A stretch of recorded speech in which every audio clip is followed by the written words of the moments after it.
An excellent question. I think space technology will help us solve many of our challenges here on Earth. And you talked about internet connectivity. We're also looking at some climate change.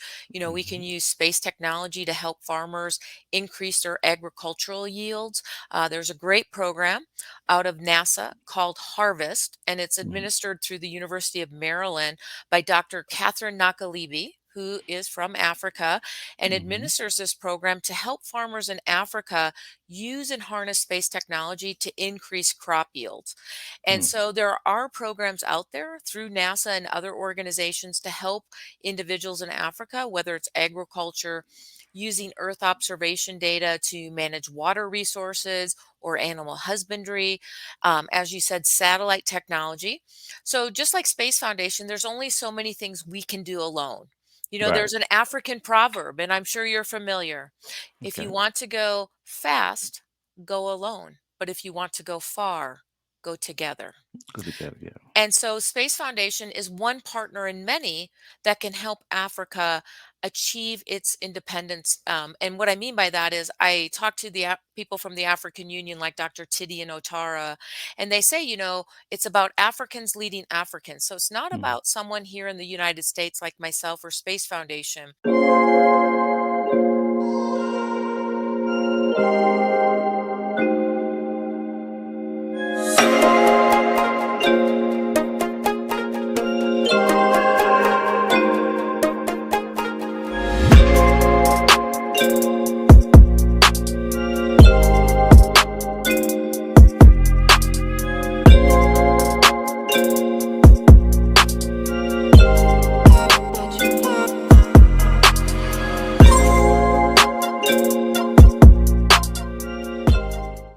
Welcome to the UMG podcast. I'm your host, Jerome Sheldon. As always, we have a beautiful show for you today.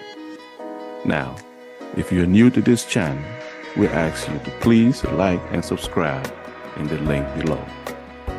So, without further ado, let's get started.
And today we have a beautiful show lineup for you.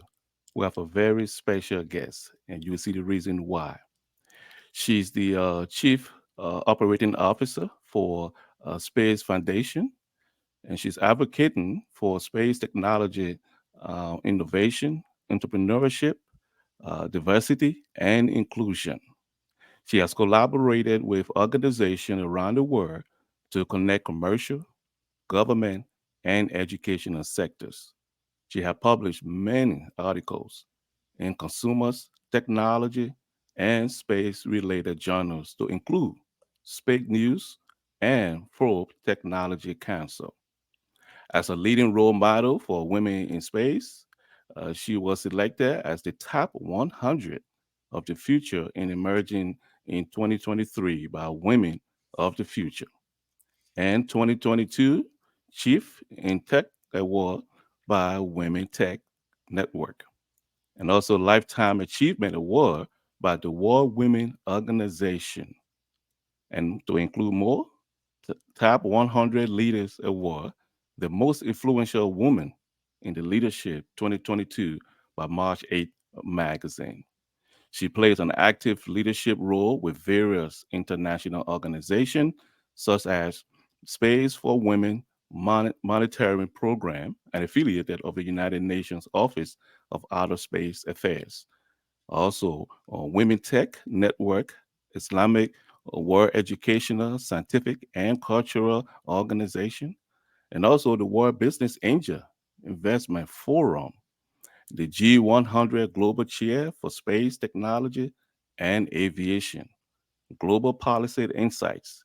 She's a Global Policy Diplomacy and Sustainability Fellowship Program. So, without further ado, ladies and gentlemen, please welcome Shelli Brunswick to the program.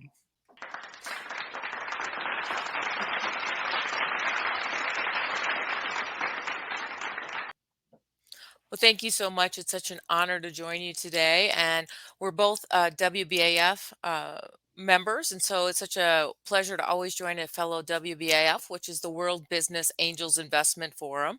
So thank you for including me. Yes, and nice to have you here. I really appreciate that.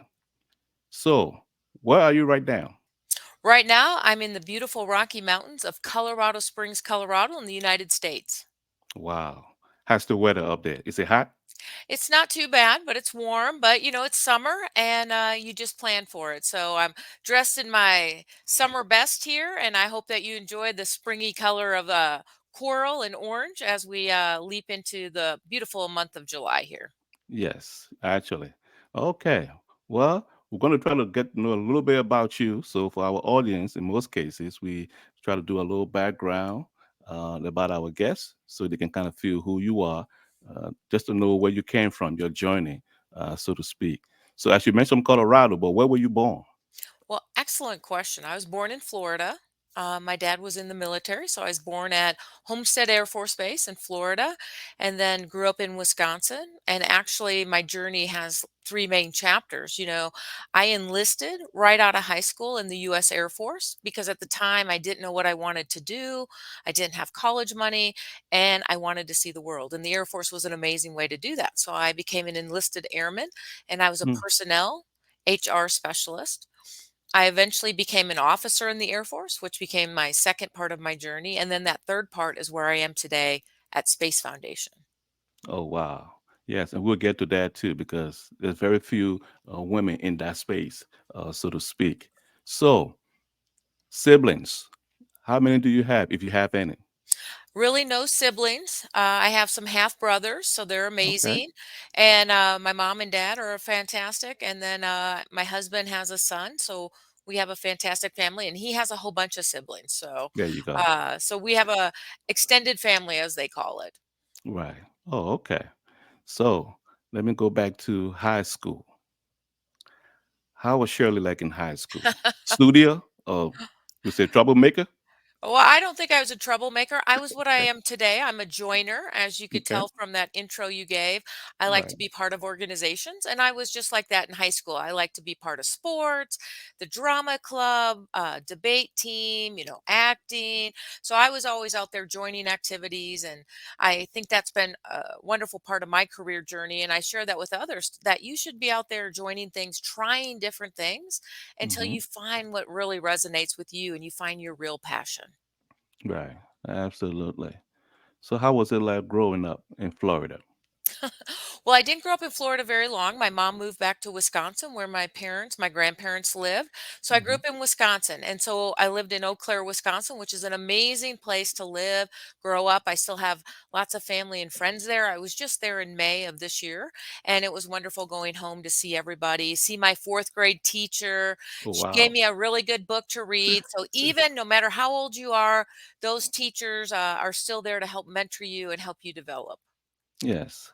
I wish I can remember my fourth grade teacher. That would be a long time for me. So, how was high school for you? Because most people have mixed feelings about high school. I know high school is normally when you coming into that independence, so to speak, a little bit. But I always say sometimes like it's as a stage in your life where you know, but you don't really know. And so, how was that for you navigating high school? Well, I think high school was a wonderful time. I mean, you made some really good friends. I'm still Mhm. friends with my best friend from high school. Again, I just saw her in May when I Oh, went back to visit. So it's wonderful still having those connections and how you started. And I was fortunate that, again, I was willing to experiment and try a lot of different things and different classes from, history to business to accounting to acting. And all of those things helped me become the person I am today. So I'm grateful for high school and I'm continuing, as you said, I'm still figuring it out. So I'm always looking for good advice. yeah, that's good. That's good. Okay. Well, we hope to get a lot of advice from you here today with this wealth of experience that you have. So we're going to pivot down a little bit into your career, and I find that to be very intriguing. Space. How did that come about? How did you end up in that in that area? Well, as I shared, my journey has had three big chapters, and that first chapter is when I enlisted in the Air Force right out of high school. Okay. But even though I enlisted in the Air Force, that was not really a technology step. What it did is it allowed me to get stationed overseas. I got to get stationed in Turkey and Germany, as well Hmm. as Colorado Springs at the Air Force Academy. Hmm. But I was able to go to school at night, and by doing that, I was able to get my degree, and with that, I was able to apply to become an officer in the Air Force, and that is when I started my space journey, because when the Air Force made me an officer, they Hmm. made me that space program manager, procurement officer, and that is where started that 25-year career in the space industry. So that's really the second chapter of my journey, and then the third chapter is when I retired from the US Air Force. I came to work at Space Foundation as the chief operating officer. And Hmm. during this time, I've been here 8 years. The space industry has continued to grow and evolve. And it's so Hmm. fantastic to be part of an industry that is global, that cuts across all technologies, and is part of our everyday lives. Yes, and I could see the I want to say the passion when you're talking about that. Where did that come from? Where's that passion come from with the space? Well, what I share with people is it's really important to find something that makes you feel that you're contributing, that you're giving back, that you're part of something greater than yourself. And Hmm. that's how I feel about the space industry. I just really am passionate about it. I'm passionate about the technology that we're creating that not only helps us go to the moon and Mars and beyond, but that technology that comes back to Earth that benefits us every day, whether it's in healthcare applications, telecommunication, agriculture, and more. And I'm also excited about the space industry because it's really moving beyond what we think of traditional space from 60 years ago. Hmm. Two nations in a space race, primarily STEM, science, technology, engineering, mathematic workers, to now more than 90 countries are operating in space. Space is diversified across more than 50 different careers, and Hmm. there's opportunities for all people. So whether that's a multi-generational, multi-genders, ages. So we're looking for regions of the world and genders and ages and skill set and background. So it's really a great opportunity to come into the space industry. Right, right. And like I said earlier, that's an industry which you don't find too many women in that. Now, from your knowledge, why would you? What do you think is the reason for that? Well, I think that has changed a bit. When I Mhm. started in the space industry 25 years ago, I might have been the only woman in the room, but that is definitely changing. And what is causing that change is space is becoming very diversified. So, where space in the past was very traditionally a government focused entity, whether it Right. was a civil space agency or a military service, now you're seeing the commercialization of space. And that's bringing in a lot of diversity of people and creating more opportunities for women and people around the world. So I am seeing more and more women coming into the space industry, but I do think some of the perceptions of space could be limiting to women and other groups. And because they may look at space and say, oh, space is only for astronauts or rocket scientists. That's not Mhm. for me. But what we need to highlight is space is for all of us. It's for high school graduates to PhDs and everything in between. And it's open to program managers and policymakers, space lawyers, entrepreneurs, investors, artists, and those astronauts. Yes. So will you say that perhaps technology to play a part in that kind of exposing it out, especially to girls. Because I know in Africa, you don't find too many girls getting into the technology world. But now that we have the internet services, now we have YouTube, we have the different uh, platforms that kind of expose them to that. When I was in Liberia, I came across a group, Girls in Tech, and I was fascinated about that. I mean, they are doing some awesome thing in there. So, how how does technology play a part from your knowledge in that? Well, I think when we think about technology, sometimes we're thinking about rockets or living on the moon and Mars, and those are definitely about the industries or the technology in space. But Hmm. space is also about a lot of other technologies. It's about agriculture and healthcare, education, advanced manufacturing, public safety, and so many others. So what we're seeing is a diversification of how space is benefiting different sectors, Hmm. and many women are interested in those sectors. So again, when we think about healthcare, one of the things I'll highlight is the Hubble Space Telescope was designed to look into space for anomalies. Yeah. And a company took that technology and created an application to look into the human body for anomalies. And that's how they came up with mammogram detection, thanks to the Mm. Hubble Space Telescope. So right now at NASA, there are thousands of patents that are waiting to be commercialized. It's called the NASA Tech Transfer Office. And those patents were technology that NASA has created in communications and healthcare and agriculture and more. But not only does NASA have patents, but so does the European Space Agency and the Japanese Space Agency. So there is technology that's waiting for Mhm. entrepreneurs to unleash and harness and bring here to earth, just like that mammogram technology. The other thing, we're talking on StreamYard right now, but all telecommunications came from space technology. Telecommunications was designed by the space industry. So think about the pandemic and how different the pandemic would have been.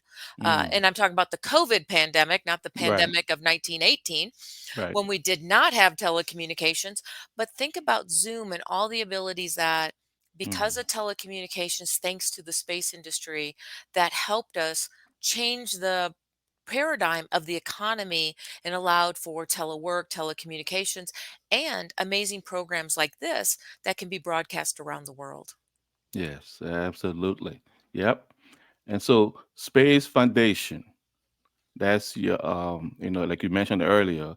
You're the chief operating officer there. How did you LinkedIn? How did you get with Space Foundation?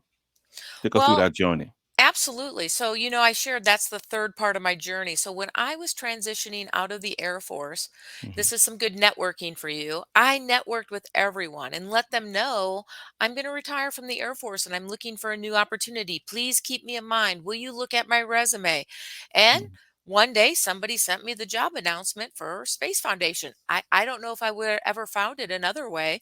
And I looked at it and I thought, maybe I should apply. And one of my colleagues in my office, I looked at her, her name was Vanessa, and I go, "Hey, Space Foundation Chief Operating Officer, I don't know. What do you think?" And she goes, "Never disqualify yourself from something you haven't been offered."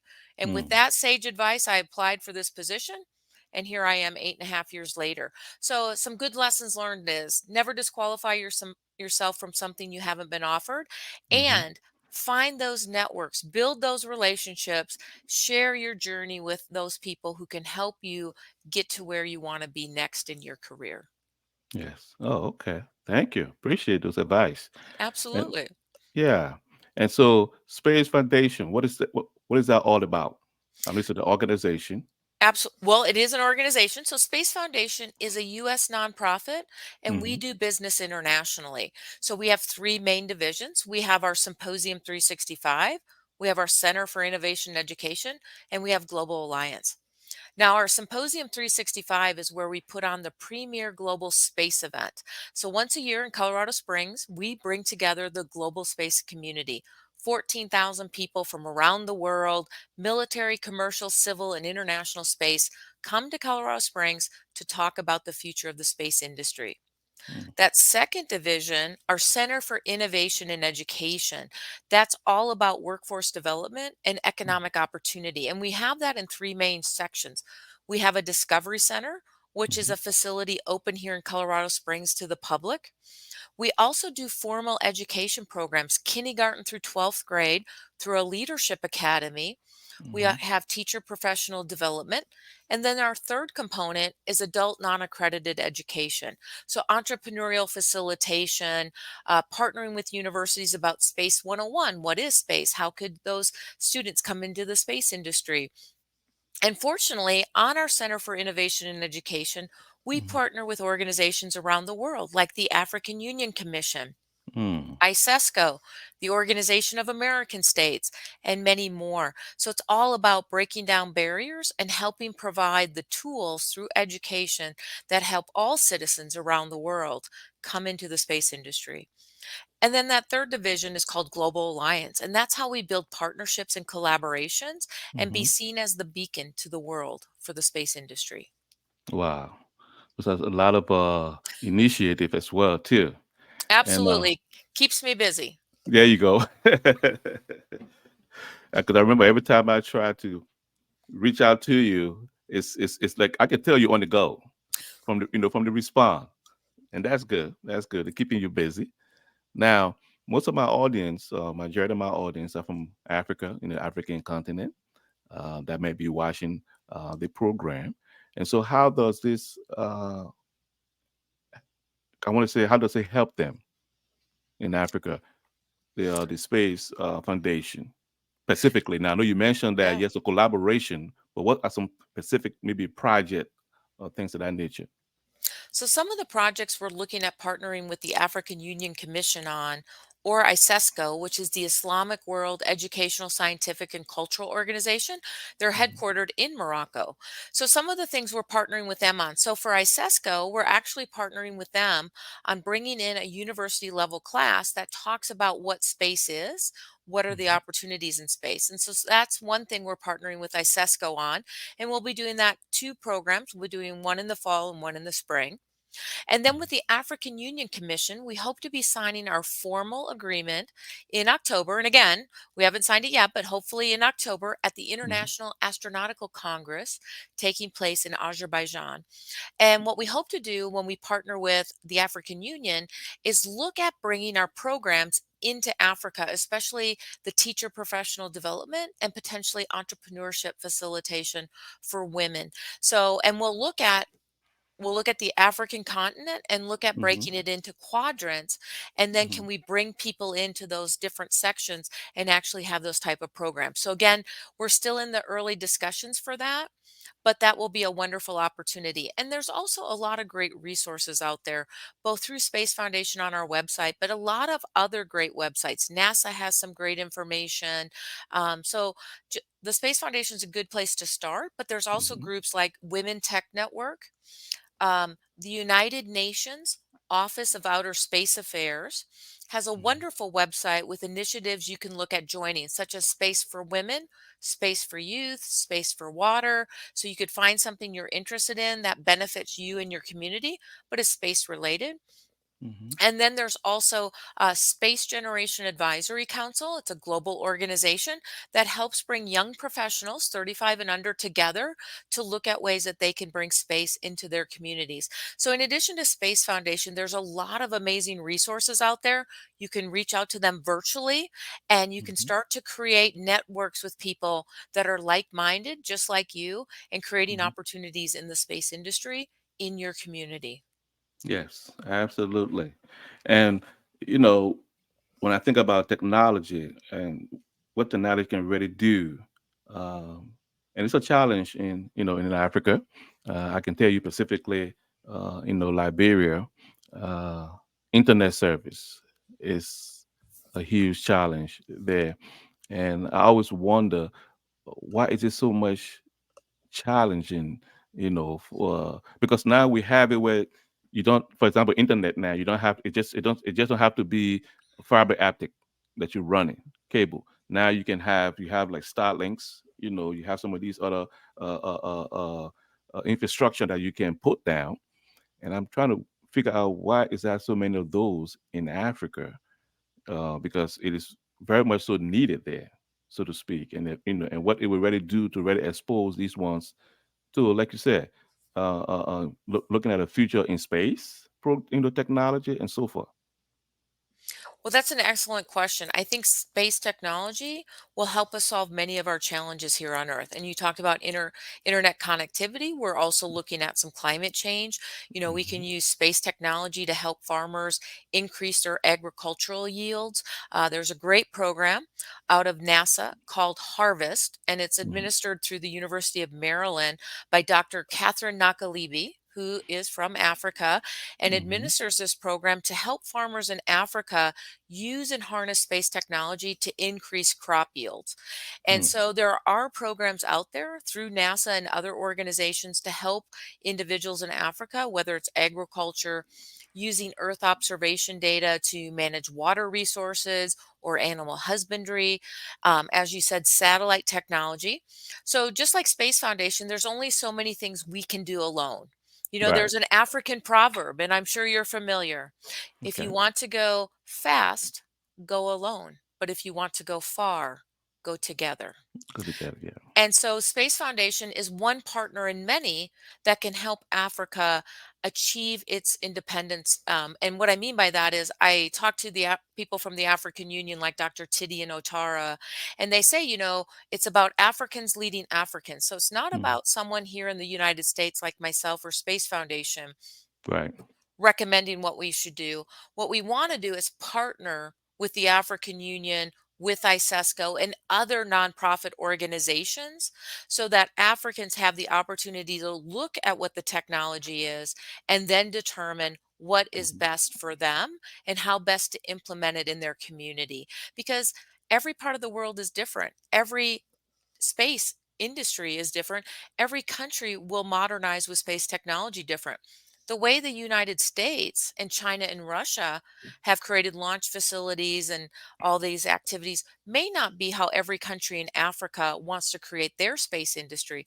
They Right. may want to create, as you mentioned, one of the biggest thing many African countries want is a communication satellite, just like you described. Because if a country can have a communication satellite, then they can control communications and internet for their people. Or do they want Earth observation data so they can help their citizens understand, again, farmers, manage resources, animal husbandry. So space technology is part of the solution, but it's really about how each individual country wants to benefit from it that Hmm. helps their citizens accomplish what they want to accomplish. Yes, absolutely. And so now we're going to pivot a little bit into uh, WBAF, and Absolutely. that's the World Business Angel Investment Forum. So, how did you get involved with WBAF? Fantastic. Well, in December of 2020, I had somebody reach out to me. So, again, remember, 2020 was COVID. We're Hmm. all sitting in front of our computers for hours and hours trying to stay connected as the world kind of was locked down. And somebody reached out and said, "Hey, this is an amazing organization. It's global. It's looking at creating opportunities for entrepreneurs and investors.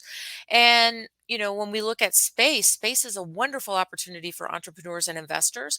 And so I became a senator for the United States for WBAF. But even more important, I became a member of the Global Women Leaders Committee, and I'm on their board of directors. And I lead under the Global Women Leaders Committee access to finance because it's really about helping women entrepreneurs find financing that supports them. And the other committees are mentors, sharing success stories, and education. So we have a whole committee that's focused on supporting women entrepreneurs around the world. So it's really a passion of mine to help women become part of the global space community, to become entrepreneurs. And so WBAF helps to fulfill that passion. Last year, our group, Access to Finance, was Hmm. able to write a white paper on the global female entrepreneurs and how we create more access to finance. And I'm so fortunate that in October, at the International Astronautical Congress, that paper will be published. And I look forward to sharing that with you then and those results to find ways to create more access to finance for women entrepreneurs around the world. Yes, most definitely, most definitely. And just like yourself, as you mentioned, someone reached out to you about WBAF. My story is about the same too. I had a partner that I was, kind of partner with, trying to do some business, and she was trying to actually see if there was someone from Liberia that she could probably put me in touch with. And so she's going through the WBAF, I guess, Rolodex, so to speak. And she said, I don't see anybody here from Liberia. Will you be interested? She said, this is an awesome organization. And so she kind of recommended me. And that's how I end up getting into WBAF. And like you said, a wonderful, wonderful organization. I mean, Abs yeah. Absolutely. I mean, like you said, the great thing about WBAF is you now have connections around the world. So when I travel, I can always Mhm, reach out through WBAF and say, "Oh, who in WBAF is in Spain or Azerbaijan or Georgia?" And I can arrange meetings with other fellow WBAF members. We can talk about partnerships or opportunities. So it's a great organization and it builds a mhm. global network for you instantly. Yes, absolutely. And so, how's has that?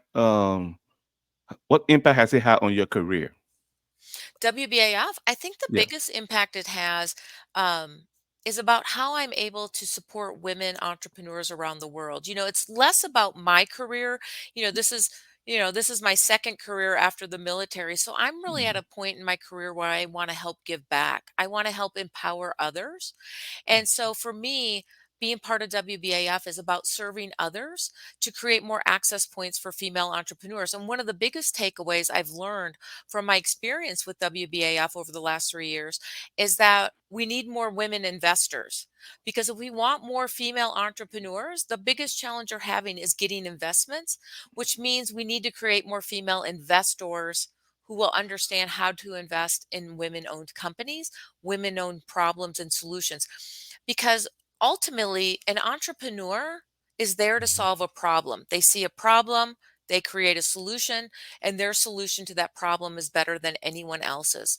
Women are solving different types of problems than men may be solving. And so it Right. might take a female investor to understand that problem to be Mhm, able to invest in that solution. And so I'll share an example. We have a show here in America called Shark Tank. And I mhm. think in the UK they call it Dragon's Lair. And it's where an entrepreneur comes in and pitches what they do to Right. potential investors. Yeah. Well, one woman created what they call a dry bar.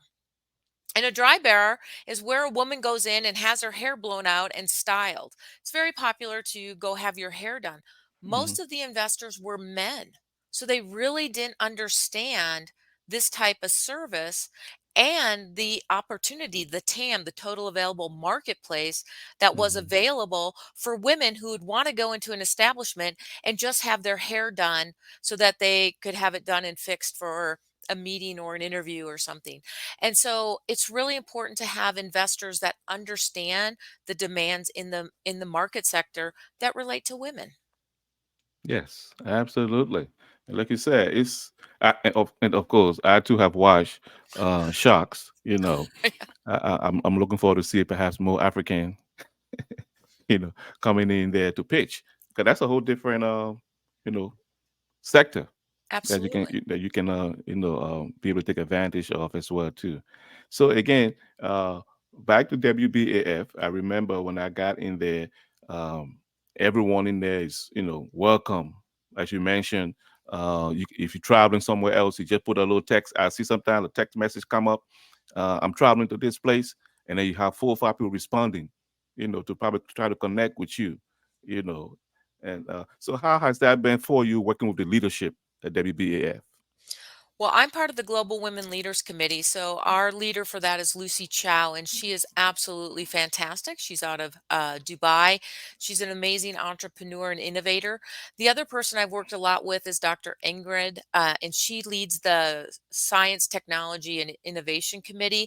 She's Mhm. been fantastic, and she actually leads the WBAF USA group as well. So there are some amazing leaders, and obviously we have Baybars who leads the organization with a Right. fantastic team.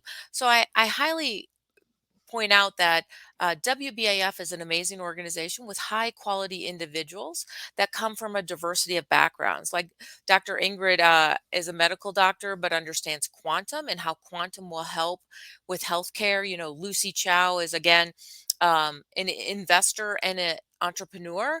And so you Mhm. have a very great diversity of people with backgrounds. And so it's fun. I talk to some people like Mary Pegno from Miami every so often, and we just tag up to see how everyone's doing. I have Peter Hugh from Singapore. I wrote a paper with him on authentic leadership that we had published in the Beads Society. So I have found an amazing group of people to partner on different projects, not only for WBAF, but for projects outside of WBAF. And so it's a great organization to connect with and find like minded people. Yes, and I think, like you mentioned, Biba doing the excellent job there with leadership, always being innovative. I know this week, of course, we, introducing the new international partners and senators, to the rest of the group, which I thought that's pretty cool. Kind of network in there, as well too. Okay, so now I'm going to go back a little again to. Uh, Women, because like I said, that's something that that you advocate for the most in terms of being in technology. um I think about the continent of Africa. uh do you think there's more can be done when it comes to girls on the continent? Well, I think there's always more that can be done everywhere. And Mm, I'm going to start with Africa when we look at sustainable development goals. Now, the mhm, sustainable development goals were created by the UN, and every country agreed to them in 2015 to achieve them by 2030. And one of those is gender equality. mhm, One that we can look at is, clean water. That's one of the sustainable development goals. But in some parts of Africa, women and girls have to walk 4 to 10 miles one way to retrieve water for their families. And mm, and when they do this, this can prevent them from going to school and having jobs. And then this creates, um, poverty because they can't get mhm, employment. It creates inequality in education because they can't go to school. And the other challenge is even when they get the water, it may be contaminated. So it makes mm, them, their families, and their animals sick. So there are some organizations I'm familiar with. My good friend Lumbi Malambo grew up in mhm, Africa, and she used to have to walk miles to get water.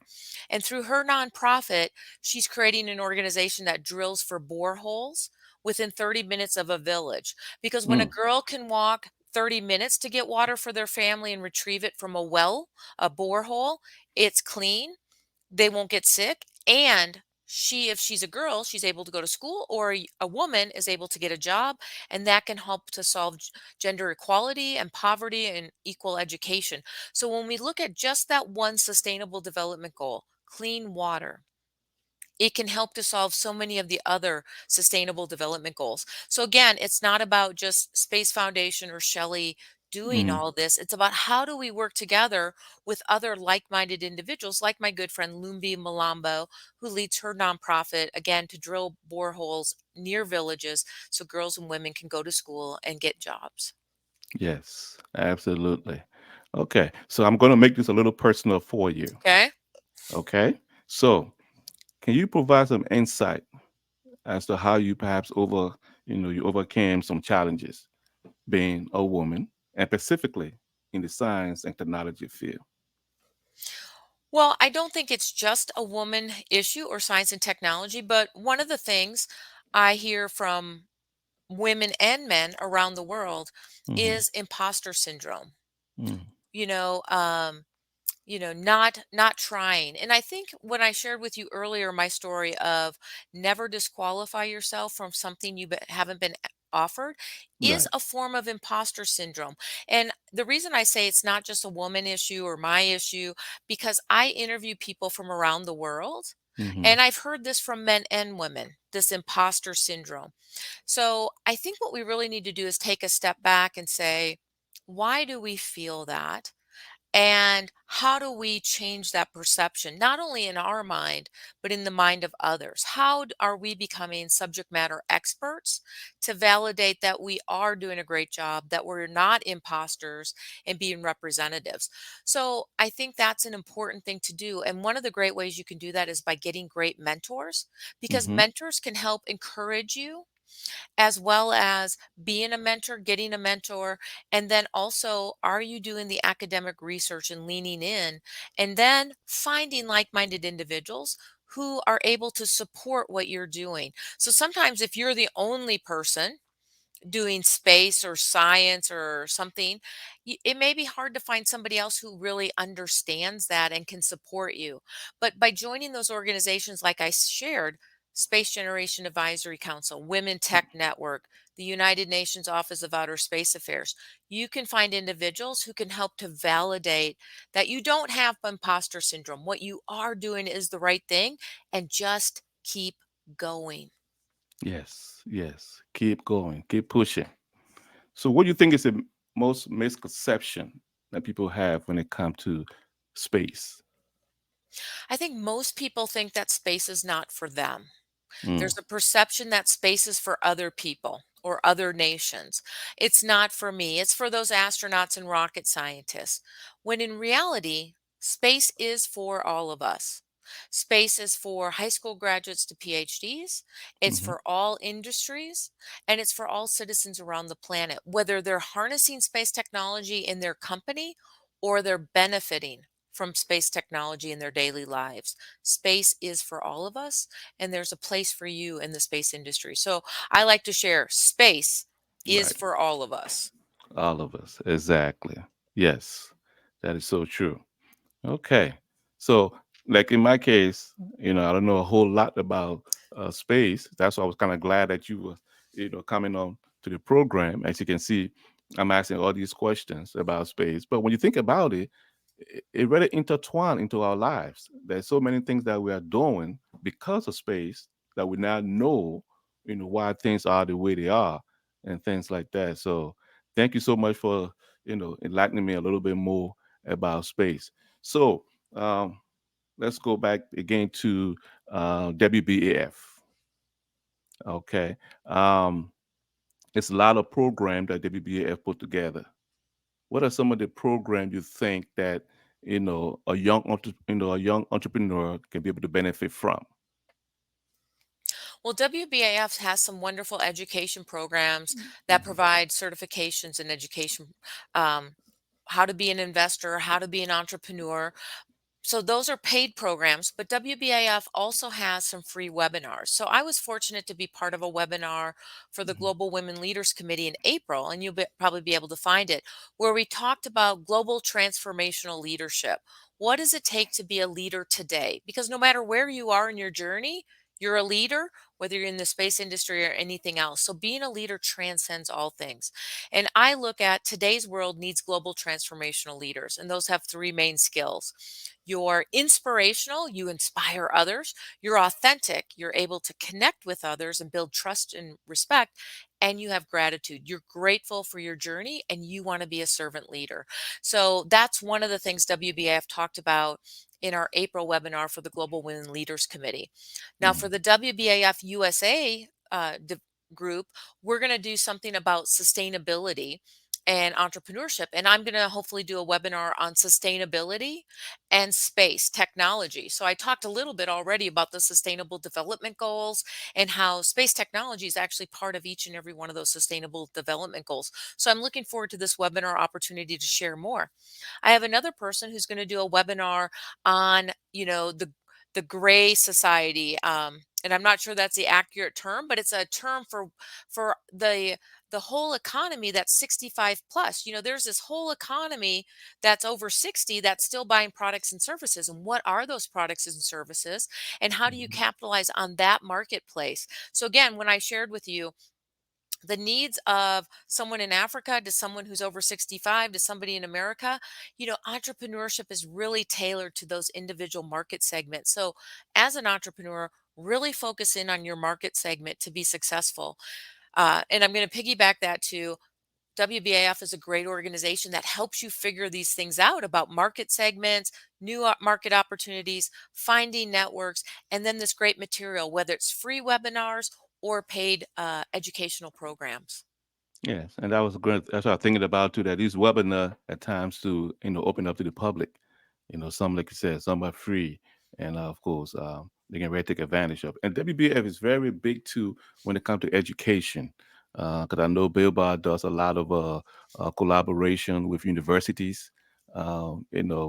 Publishing books that helps entrepreneur. Make that a course in college, so that's another huge part there too. And you have these individuals that are coming to the platform, bringing practical knowledge, not just the theory part about it, but they have actually built businesses from the ground up. And that's what I think for me the most. I really appreciate about WBAF because you have these very diversity, of individuals with different backgrounds and things like that. So, how has that benefited you? Well, I really have enjoyed WBAF. Most of my time with WBAF was virtual because it was over COVID, but it was such a wonderful treat to get to join WBAF in person at their annual Congress last year in Turkey. And their Hmm. upcoming one in November is going to be in Durban, South Africa. So it's a wonderful opportunity to bring everybody together. And again, by coming together in person, this is how I met other people. And then we created other programs and partnerships. I have a Dr. Sindhu that we're looking at partnering with in India on education programs. And like I said, Peter Hugh in Singapore, we're partnering on leadership programs. And Dr. Ingrid from Miami, we're partnering on WBAF USA and sustainability.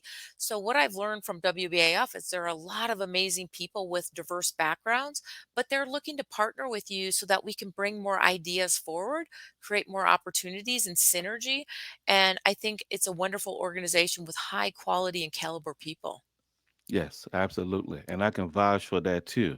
Uh, I also had the opportunity to be able to interview Dr. Senhu as well too, and I remember on one occasion, I think I tried to call him, and he was up in India, and I said, "Oh, I'm sorry, it's so late." He said, "No, no, no, no, that's okay. You with WBAF, your family, you can call." And I was like, "Oh wow." So Absolutely. you get that family treatment as well too. Okay, so thank you so much, Shirley. We really appreciate the time that you have taken out to be with us. And as we mentioned to you, we have a segment of the show. It's a popular one, and that's what we call the 5 for 5. So that's where we ask you about 5 questions and see how rapidly you can answer those questions, but with no pressure. So that's the key. Good. All right. Okay. So we'll go ahead and get the drum rolling, and then we.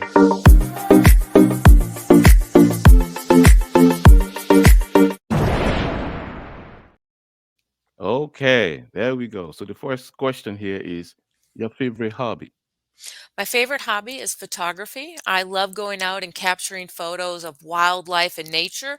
As a matter of fact, one of my most favorite places to visit and take pictures is in Africa. I've been all over Africa from Morocco, Egypt, Kenya, Tanzania, South Africa, Botswana, Zimbabwe, Zambia, capturing photos. And I look forward to coming to more countries in Africa and capturing those beautiful wildlife photography. Yes. And a matter of fact, when you came on, you did a surfie. So I know. That's right. And by Yes. the way, that selfie, Yeah. is NASA imaging technology. So every time you're taking a picture, the majority of your phones are using NASA imaging technology to capture that perfect photo. Exactly. Yes. And I appreciate that. Okay. So the next question here is your favorite vacation spot. Okay, so I already gave it away because my Oh, favorite vacation spot is to come to Africa. One of my best and most exciting places is Tanzania. I have an yeah. amazing guide named Prosper Simba, and Hmm. he goes out with my husband Jerry and I, and we just love driving around the Serengeti, watching the migration, seeing the lions at the water, wanting to capture the zebras. So, one of my favorite places for vacation is Tanzania. It's a beautiful country with amazing people. Okay. So I'm gonna take that as a challenge because I gotta take it to Liberia and I'm see if I gonna can all change. right. It's all right, let's do it. There you go. Okay. So the next one here is the most wanted food, or we say guilty pleasure food. I love ice cream, and one of my favorite places to eat ice cream is Dairy Queen. Uh-oh. I love that soft serve ice cream, and so getting a banana split with the bananas and the ice cream and the chocolate and strawberries and pineapple and whipped cream, that is like a slice of heaven. Okay. And Wow. I do share it with my husband, though. I don't eat it all by myself. Okay. I share. I share. That's good. That's good. Okay. And the fourth question, your favorite movie? My favorite movie. Wow, there are so many good movies. I know. I'm going to say one of my favorite movies is Hidden Figures. I'm sure many people have seen it, and it Hmm. talks about the Apollo era and the amazing women, African American women, that were behind the scenes doing the mathematics for Hmm. all those Apollo missions because there were no supercomputers then. It was women doing math on math boards. And so I think it's amazing to see that movie. If you haven't seen the movie Hidden Figures, it's about the amazing women. That did the mathematics for the Apollo program, and they're African American, amazing trailblazers. Yes. And I did watch that. And of course, the way how they were treated, and yet this was still able to. uh, Again, I see why you advocate for women. Okay, I We see got what to it is. persevere because we want to make the path better for the next generation. Yes, yes, absolutely. You're doing an excellent job as well. Thank you. Okay, so the last question here, and this specifically for our audience too. Um, what advice would you give someone who trying to, I want to say, venture out in science technology, a young person? Yeah, I think find your passion. And what I mean by that is science and technology is so exciting, but just saying science, technology, or STEM can be daunting. What are you Mhm. passionate about? So let's say you're interested in fashion design and you're interested in being a fashion designer. How could you incorporate science or technology into fashion? Today's world, we have a lot of health monitoring devices, whether it's a Fitbit, but as we progress, we're going to create health monitoring devices that can go into clothing, just like they Mm, do for astronauts. But we could do that in clothing, something that monitors your heart or other activities, or maybe how we look at diabetes. It can track the skin temperature and things. So, look for how you're passionate about something, whether it's fashion or something else, and then how can you bring technology into it? Because technology is part of everything. I kind of laugh. Everybody thinks about Uber or Airbnb or all these things. But, mhm. without space technology, none of those things would work. That application for Uber would Yeah. not work without space. So don't worry so much about space or the science or technology.